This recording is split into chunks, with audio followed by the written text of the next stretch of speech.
आज आप नाखुश हैं, पर इसमें गलती आपकी नहीं।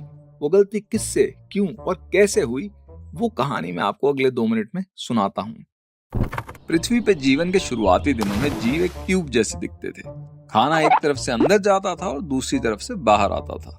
खाना मिलना तुक्के वाली बात थी, पर जब खाना मिलता ट्यूब कुछ और दिन खाना ढूंढने के लिए जिंदा रह जाती थी।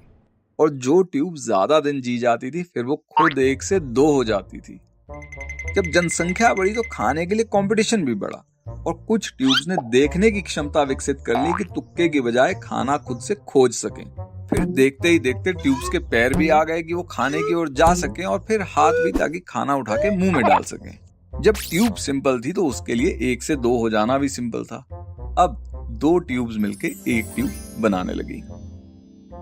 अब खाना इकट्ठा करना, पार्टनर ढूंढना, बच्चे पालना, इस सब पेचीदगी को मैनेज करने के लिए ट्यूब को दिमाग भी विकसित करना पड़ा।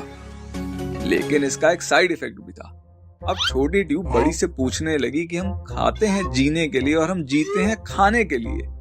आखिर इस चक्र का पॉइंट क्या है? जवाब तो इसका बड़ी ट्यूब के पास भी नहीं था, पर उन्होंने इतना कह दिया कि देखो, ज्यादा दिमाग मत लड़ाओ, जो चलता आया है उसे चलाओ, खाओ, कमाओ, 1 से 2 हो और फिर 2 से 4 हो जाओ। खाना कमाने, पार्टनर ढूंढने, बच्चे पालने में कुछ समय के लिए तो ट्यूब्स का ध्यान इस सवाल से हट जाता था, पर बड़े होते होते जिंदगी का एक खोखलापन फिर से उन्हें खाने दौड़ता।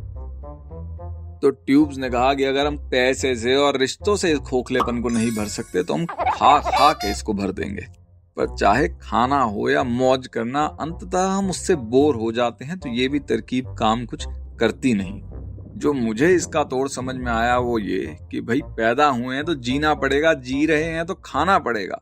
पर अगर हम दूसरों को खिलाने के लिए नहीं तो कम से कम खिलाते हुए जिएं, तो उनका एक दिन कट जाएगा और हमारी जिंदगी।